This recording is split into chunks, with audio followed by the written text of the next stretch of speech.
Good morning, Chattanooga. Here's a quick look at the top 5 news stories you need to know today. First of all, breaking news this morning, officials say they found a 28-year-old black man dead on the sidewalk around 2:45 a.m. in the 2500 block of East Main Street. They say he was shot multiple times in the chest. This is the first fatal shooting in Chattanooga since the gang ceasefire. No word yet if the shooting was gang-related.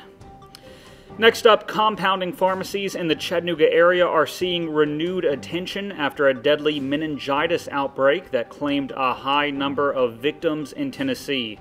The State Pharmacy Board is calling for increased regulations and more inspections, though there's also a bill in the State House to allow compounding pharmacies to create drugs that aren't patient-specific.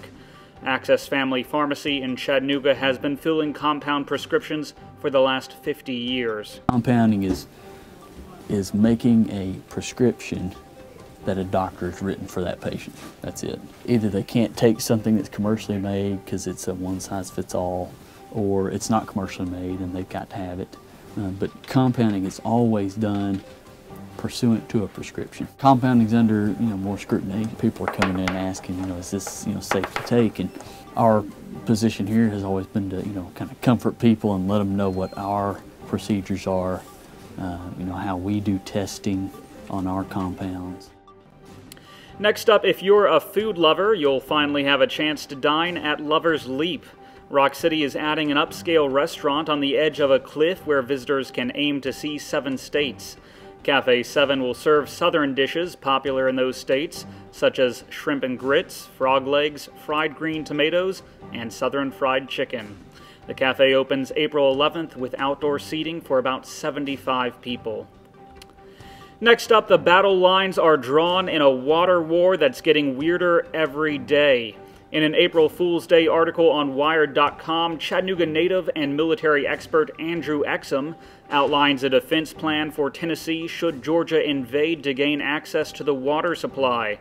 Exum's plan establishes a main line of defense along I-24, and East Ridge is ground zero in the fight, assuming the invading Georgia lawmakers will strike in SUVs coming up Interstate 75.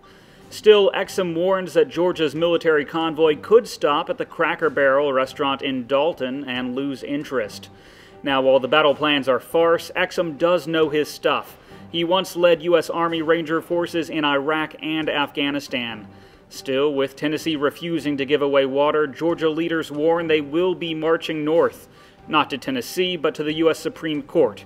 At least this time, Tennessee has plans in case things get ugly.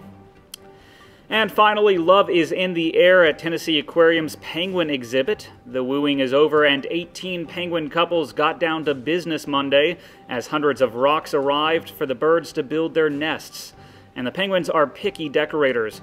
They spend hours searching for the perfect rocks, even stealing rocks from another bird's nest while it's out swimming.